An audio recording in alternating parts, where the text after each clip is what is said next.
and welcome to episode 12 of At the Table.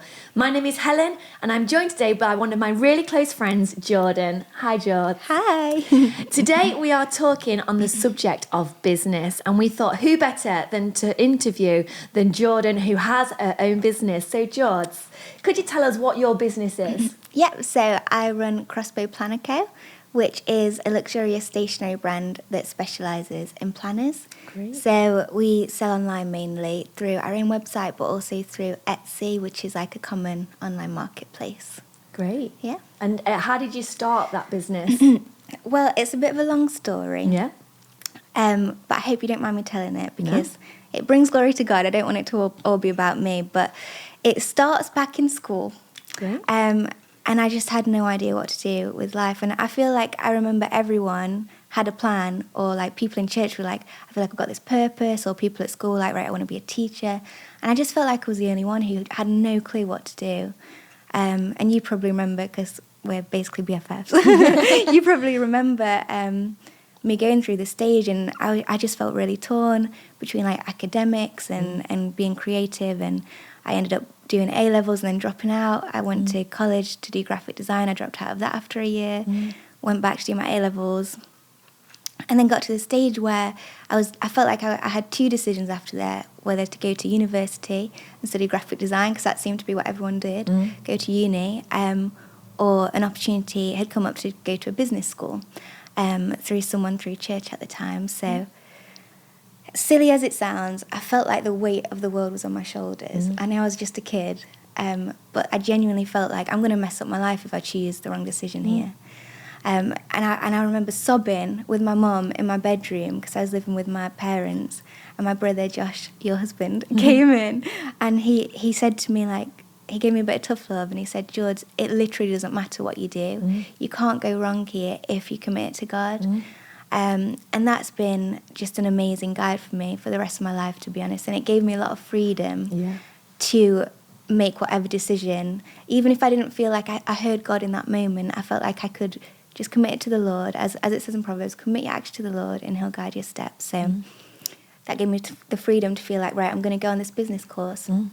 So I did that for a year, and that ended up setting up, I ended up setting up a wedding shop there with the help of the people who ran the course, which I'll really be forever grateful to the Holmes family for supporting me in that. So I had this one-stop wedding shop. That was my first business. I was about 22 at the time. And that was going well. I think it could have been a great business, but it was very sales driven. And you know me, I'm very quiet, and sales isn't my strength. So I thought, gosh, I need to start earning some more money. Excuse me, I need to think of something else here. So in the evenings I started working on a new business, which was Crossbow Planner Co. I needed something that I couldn't invest a lot of money in because I had no money, but I had plenty of time, and I was young. So I just spent hours and hours in the evening working on digital artwork, and I put them up on Etsy. And that started ticking along, and then one day at the wedding shop I designed a planner, and I put that on Etsy, and it just sold a lot better than anything else that had sold on there. So I thought this could be something here. So long story short, I built off of that and found a design that a lot of people were interested in, and people started buying, and it became really, really popular. And it got to a stage 6 months later where that was a fully fledged business, and I could wind down the wedding shop. And then that was 10 years ago. Wow. So after a few years we started launching like printed inserts and physical products, but it all started from very humble beginnings. And it's all a testament to how good God is, because I can't underestimate how much I felt like I had no prospects and just had no idea what to do in life. And it felt like God gave me my dream job before I even knew what that was. So I'll just forever be grateful for that. That's amazing. Yeah. So obviously your planning company was something that obviously you'd done graphic design in the past. Yes, yeah. Whereas the wedding shop was probably something completely different. Yeah, very true. Did you find that, doing something that you've done in your past helped you with forming your business? Oh, definitely. I think just working with that strengths and just using what you've got. And to be honest, church was a massive help with that, because from the age of about 12 or 13, I'd been serving in church doing graphic design. Yeah. And again, it's just God uses everything that you've got, and Yeah. if you just use whatever's in your hand Yeah. and just give it to God, Yeah. I really do believe that He guides your path and Yeah. just helps you go further, so much further than I could have gone on my own. Like the blessing that God's given our business, it doesn't make sense because like there's so many other planner companies that set up on Etsy probably around the same time that I did, and like the difference between me doing this with God and doing it without God, like it can only be through Him that I've found the success that I've had. And obviously tons of hard work, and you've got to be wise and diligent with everything that you do, and obviously do loads of research, get the right people around you. But it's all really thanks to God that I'm here where I am now. Yeah. Did you know that you wanted to do your own thing rather than go and work for somebody else? Did you realise there was more benefits of having your own business rather than going to do it for somebody else? I guess, I don't know, because I never really made that decision intentionally. Yeah. But I think, well, growing up, my parents had a business, and that was a massive benefit to see them doing it and see that it's not a scary thing to run and own a business. It's just something that you can do, and anyone can do. Yeah. So I've sort of seen it modelled to me that if you want to set something up, you can just do it and you can just try it. Yeah. And that's been really, really helpful to see. I can't imagine now ever working for anyone else, because I can't think that I ever have worked for anyone else, to be honest. I think all my working life has been working for myself, so I'm really grateful for that. Yeah. But it wasn't an intentional choice, but obviously that was God's plan for my life. So. Yeah, and I think people can find it as a scary thing, having your own business, but because you've seen it, I think that helps, doesn't it? Absolutely. And funnily enough, my dad's parents were entrepreneurs as well. Yeah. So I do think there's a massive thing to be said for modelling it to your children. Yeah. And like me and my husband now, we talk about ways that we can help my daughter, she's 15 months now, but we like to talk about like when she's a teenager, like encouraging her how we can help her have ideas to set up her own business and just say, look, if you want to earn this money, consider these different ways that you can do it. You could set up this business or... And I think it's really helpful to have that in the family model too. Yeah, definitely. Is there scary parts of having your own business? Is there times where you've been, maybe I should just go and get a job? I think I've never fully genuinely considered like I'm sacking it in now because this is too hard. But saying that, it is very hard at certain times, and like probably quite a few times I've turned to Prash, my husband Prash, and I've said to him like, this is just not worth the stress. Like it would be so much easier if I went to go get a job and someone else had the stress. But I think especially because of my backstory of where God's brought me from, I feel so grateful for where I am. And I also feel very called to be doing what I'm doing, and I feel like it's for a purpose. So I've never considered like truly giving it up and going to work for someone else. And there's so many great things about having a business, especially being a mum and being able to be flexible. And but it's tough. It's really tough. And there's a lot of pressure, especially when you start thinking about having employees and everything. And it's a whole new weight to it. But that's where God helps you, I guess. Yeah. I mean, I know that you do a lot of hours and sometimes you're up till really late at night working, aren't you? Yeah. How do you manage having your own business? And as you say, you've got a young daughter. So how do you manage all of that and family life? So Ariel is only 15 months, so I'm not a pro by any stretch of the means. I mean, you've got 3 kids, so I could ask you probably this question. One thing that I'm quite strict on is just making sure to be very present, whatever it is that I'm doing. Yeah. So because my time is limited for work and for being a mum, I have to make sure that whatever I'm doing it 100%. And I'm like, I could be at work and I could be thinking like, gosh, I just wish I was with Ariella. Yeah. And vice versa, when I'm with Ariella, I could be thinking like, I need to get these bits done. Yeah. But I try and be very intentional about like, if I'm working, and I have a planner business, so I'm very big on setting a plan for the day. Yeah. And I've got like these tasks that I need to do, and I can't do anything else until these tasks. And that just helps me that if I want to like, if I get bored and need to scroll on social media, I'm like, no, I need to do these tasks today because I literally don't have time. Like, after, when I go pick Ariella up, that's it. Yeah. And then on the other side of it, when I'm with Ariella, I really don't want to be I don't want to be out of that moment. I want to be very present Yeah. and just enjoying time together as a family and with Prash. Yeah. So, like practically, I've got an app called Opal, which is really helpful. It like blocks certain apps at certain great. times of the day. Yeah. So like when it's when work time's over, I can block certain apps, and it just takes away that temptation, because it's like easy to say I want to be present in the moment, but practically, how many of us are just like picking up our phone absent-mindedly, and that just sort of adds a barrier to like, right, I can't check like the business social media because I've got an app that blocks it. So that's really helpful. Yeah, that's good. But yeah, I think as well with that, like Proverbs 31 is really helpful to me. And if people aren't familiar with the Bible, then it's like the ideal woman, isn't it? Proverbs 31. Yeah. And it sort of explains this perfect woman who, I don't know if she does all these things in one day, or if she does all these things like across the life. I hope it's not all in one day. I don't think it's in one day. Please, Lord, That's no. impossible. Yeah, exactly.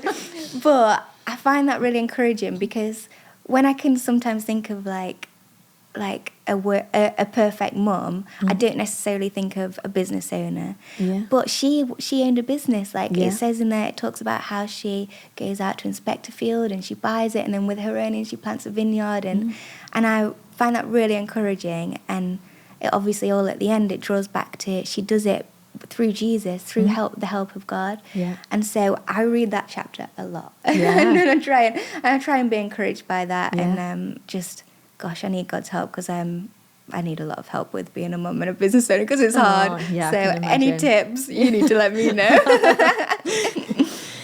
So how do you manage your business being a Christian? You spoke a lot about how God's helped you. How is it different being a Christian and managing your business? Yeah. So I guess it all starts, as it does with anyone who follows Jesus, with just dedicated time in the morning with God. Yeah. Because without that, it's so easy to just get caught up with the franticness of running a business, and God's nowhere to be seen. Yeah. But when you put God at the centre, it changes how you manage your day, and then how you manage the business. And so a big thing that I have to watch in my life is not setting plans and asking God to bless them, but like flipping it on its head and saying, God, what do you want me to do? Like, I'll follow you, rather than saying, God, this is what I'm doing, will you follow me and do that? So I have to make sure that I do that. And then it's a case of just working through those biblical principles and applying them to the business. Yeah. So a good example for us is like the Bible talks about treating people how you want to be treated. Yeah. So our customer service, then, we treat people really kindly and really generously. And to be honest, like it can be really funny, because you'll get an email from someone in like capital letters. Like, thankfully not very often, but every once in a while, I'll be like, I hate your business. Like, what? Where's my order? I'm so angry at you. Because people just get like that, don't they? Whenever you work with people, you find people like that. And like when you reply graciously and very generously, the response like that comes back after that is, it just like they just flip. Yeah. And they're just like, oh, I love your business, thank you. Like, I'm so grateful. And it's so funny, because all these things that like God teaches us in the Bible, I feel like often people can see them as commands, but they're all for our own good, and they all bring glory back to God. And that's a really good example of that. Another example of how it works out in our business is social media for us.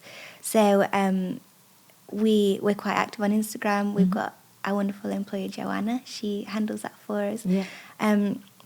But I think a lot of people, especially our generation, are aware of how toxic social media can be. And it can be very easy to get caught up in the messaging on there. Like one that we came across recently was, we were just thinking of a caption for something, and the done thing was, everyone was saying like, take care of yourself first. You've got to look out for yourself before anyone else. And it can be so easy just to automatically mirror that messaging back to people. But we have to be very intentional about making sure that whatever we're saying is like reflecting godly principles. So and the Bible teaches that like you put other people first, and that's what brings you true joy. And that's what science says as well, funnily enough. So we have to be very careful about that. So just making sure that we're sort of advancing the kingdom of God in every single area of our business. They're just 2 examples, I guess. No, that's great. And I suppose as well, like you've said, is constantly having faith that Jesus is going to be in it all. So when you're having a month where it seems like, maybe your sales aren't as high as that you want them to be, you know that Jesus is in control. So Absolutely. you don't have that major stress of, I've got to do something, what am I going to do? Yeah, that's so true. Jesus is in control of it all. That's so true, Helen. It's amazing. Have you had any mentors in the business world? So, indirectly, I guess my parents have been mentors in terms of like showing me how to set up a business, and like my mum, especially practically. I remember sitting down with her and she was like, right, this is how you set up a business on Company's House. Okay. And like helping me to find accountants and like knowing how to deal with finances and stuff like that. Yeah. Like without her showing me practically what to do, I think I would have found it very hard. Yeah. It would have been a big barrier, because where do you go to find that information? It's not super easy. Yeah, that's true. Unless you've got someone to sit down and show you. So that's really, really helpful. Yeah. And then I do also have a lot of people around me who will encourage me and try and push me outside my comfort zone. Yeah. So Josh is one of them, my brother, and my husband Prash. Yeah. They're both very good at this, because I can naturally just think like, right, this is good enough. Like, and they're like, no, you need to do more than this. You're capable of more. Yeah. And I really, really need that. Like Josh said to me a few weeks ago, I don't know if you know this, but he said, oh, George, I think you should set up a podcast and get like different business people on it. I was like, Josh, I'm the biggest introvert in the world. Like, that's not for me. But I need sort of those ideas. More, exactly. Yeah. And that's what a mentor does, isn't exactly, it? yeah. So I don't have like a traditional mentor-mentee relationship with a person. Yeah. But that's not because I don't think it's valuable. I just haven't sought it out, and I probably do need to find someone, to be honest. So if you know of anyone, let me know. I think. How do you manage disappointment? There must be disappointments that you have in your business. How do you manage that? So there's a few things. I heard someone say on a podcast a little while ago, which has always stuck with me, that as a business owner, your main job is to be a problem solver. She called it the CPS, the Chief Problem Solver. Yeah. So she said that when like disappointments and problems come, that you just need to get in your problem solving hat and see it as like an opportunity to be creative and to figure out how to solve that problem. Yeah. And I found that to be very true, like over the years. I think of a certain instance a few years into the business where I'd seen our sales declining, and I really wasn't sure why, and I couldn't figure it out. And it turned out that there was another brand who had basically like copied our designs almost exactly, and they were getting loads of sales as well. So to be honest, I was freaking out, because it was like the biggest hurdle that I'd come across to that stage. Yeah. But then, like after reflection on it a bit, I just thought, gosh, like if she's done this, I couldn't get the designs taken down or anything. I'd sort of explored all those avenues. I thought, if she's going to do that, I need to do the same but better than her now. Yeah. And I need to maybe launch a printed side of the business. I need to have better customer service than she's got. Yeah. I need to add like extra freebies that she's not given to customers. Yeah. And it was just an opportunity to push me to be better in that certain area. Yeah. And then now, like that was probably about 8 years ago, like our printed and physical side of the business is about 90% of our business. Yeah. So without that, I don't know if I would have had the opportunity to get to where we've got now. So I think a certain side of it is taking those like disappointments and reframing them. Yeah. And trying to see them as opportunities to be creative. Yeah. But I think another side of it is, unfortunately, like disappointments are inevitable.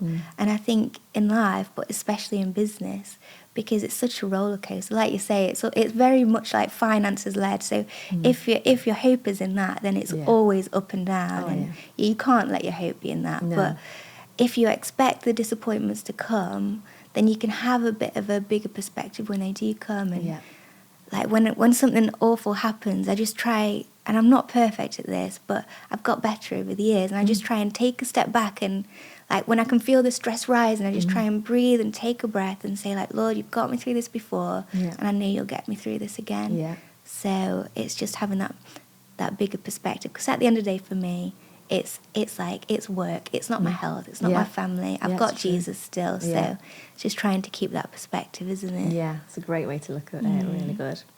And so to finish, what would you say to someone wanting to get into business but doesn't know how to get started? I would say I'm very excited for them because I love seeing people starting businesses. I think the hardest part for a lot of people is just starting and having the courage to start. Yeah. So I think you've got to throw perfectionism out the window.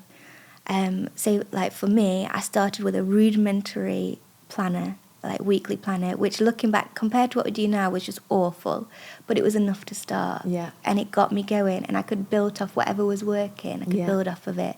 So I would say, first of all, start with what you've got. Yeah. I would say make a plan. You've got to make a plan, because I think a lot of the reason people don't start is either procrastination or indecision. Yeah. So I think you've got to make a plan. So I would suggest like sitting down and writing down every single step you need to take before you can start like running your business. Yeah. And just work through them. Set a time scale for each one and work through them. And then another thing is you've got to surround yourself with people who can be a good sounding board for your ideas, who you can talk through things with, who will tell you if you're being a bit like cuckoo land, or they'll like encourage you if you need that encouragement. And try and find someone who can practically, like I had my mum, to show you how to set up a business. And finally commit your actions to the Lord, and He'll make your path straight, because without Him, God's just got to be in everything, or what's the point? Like that's where the joy comes, that's where the blessing comes, when He's in it. So just commit to the Lord and get going. Amazing. That's really good. Thank you so much, George. It's been brilliant. Helen. Thank you for joining us, and please look out for our next At the Table episode.